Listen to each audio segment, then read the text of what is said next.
जय श्री राधे। आज हम अनंत चतुर्दशी व्रत कथा और पूजा विधि श्रवण करेंगे। मंगलम भगवान विष्णु, मंगलम गरुड़ध्वज, मंगलम पुंडरीकाक्ष, मंगलाय तनोहरि। हर साल भाद्रपद यानी भादो मास के शुक्ल पक्ष की चतुर्थी तिथि को अनंत चतुर्थी मनाई जाती है। इस साल अनंत चतुर्थी 28 सितंबर 2023 गुरुवार को है। अनंत यानी जिसके न आदि का पता है और न ही अंत का, अर्थात वे स्वयं श्री हरि यानी भगवान विष्णु हैं। अनंत चतुर्दशी का व्रत भगवान विष्णु को समर्पित है। इस दिन ही प्रथम पूज्य गणेश जी की मूर्तियों का विसर्जन भी गणेश भक्तों द्वारा किया जाता है। अनंत चतुर्दशी के अगले दिन से पितृपक्ष भी प्रारंभ हो जाता है। इस बार अनंत चतुर्दशी गुरुवार के दिन होने के कारण अत्यधिक विशेष है। पुराणों में अनंत चतुर्दशी की कथा के युधिष्ठिर से संबंधित होने का उल्लेख मिलता है। पांडवों के राज्यहीन हो जाने पर श्री कृष्ण ने उन्हें अनंत चतुर्दशी का व्रत करने का सुझाव दिया। इससे पांडवों को हर हाल में राज्य वापस मिला, इसका भी भरोसा दिया। युधिष्ठिर ने जब पूछा यह अनंत कौन है, तब श्री कृष्ण ने कहा कि श्री हरि के ही स्वरूप हैं। मान्यता है कि विधि विधान से करने से जीवन में आ रहे समस्त संकट समाप्त हो जाते हैं। चतुर्थी तिथि प्रारंभ 27 सितंबर को रात्रि 10:18 से प्रारंभ होगी और 28 सितंबर को सायंकाल 6:49 पर समाप्त होगी। उदय तिथि में अनंत चतुर्दशी का व्रत 28 सितंबर को रखा जाएगा। अनंत चतुर्दशी पूजन मुहूर्त सुबह 6:12 से प्रारंभ होगा और सायंकाल 6:49 तक रहेगा। पूजन मुहूर्त की कुल अवधि 12 घंटे 37 मिनट तक रहेगी। अनंत चतुर्दशी भगवान विष्णु के अनंत रूप की पूजा के लिए सबसे महत्वपूर्ण दिन माना गया है। इस दिन भगवान विष्णु के भक्त पूरे दिन उपवास रखते हैं और पूजा के दौरान पवित्र धागा बांधते हैं।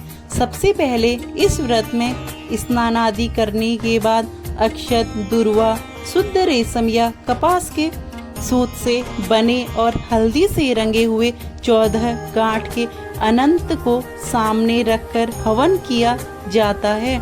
फिर अनंत देव का ध्यान करके इस शुद्ध अनंत जिसकी पूजा की गई होती है, जिसको पुरुष दाहिने और स्त्री बाईं भुजा हाथ में बांधते हैं। इस व्रत में एक समय मुख्य रूप से सिमई युक्त बिना नमक का भोजन किया जाता है। निराहार रहना और उत्तम माना गया है। अनंत चतुर्दशी कथा। प्राचीन काल में एक वशिष्ठ गोत्रीय मुनि सुमंतु थे। उनकी पुत्री का नाम शीला था। पुत्री का गुण उसके नाम के अनुरूप ही था। सुमंतु ने उनका विवाह कौंडिन्य मुनि के साथ कर दिया।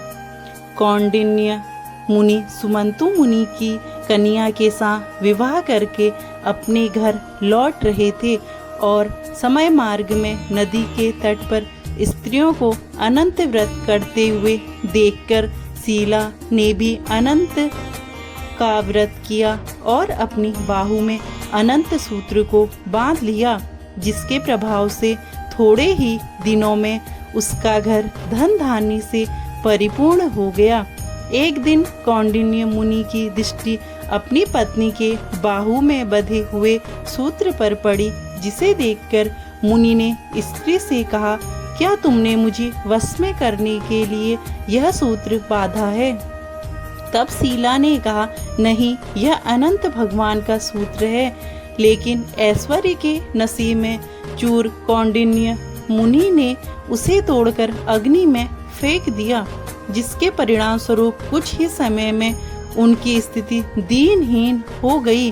अपनी भूल का ज्ञान होने के बाद अपने दोष का उपाय करने के लिए अनंत भगवान से क्षमा मांगने के लिए घर छोड़कर वन में चले गए और वहां जाकर भगवान श्री अनंत जी को प्रसन्न करने के लिए उपासना करने लगे।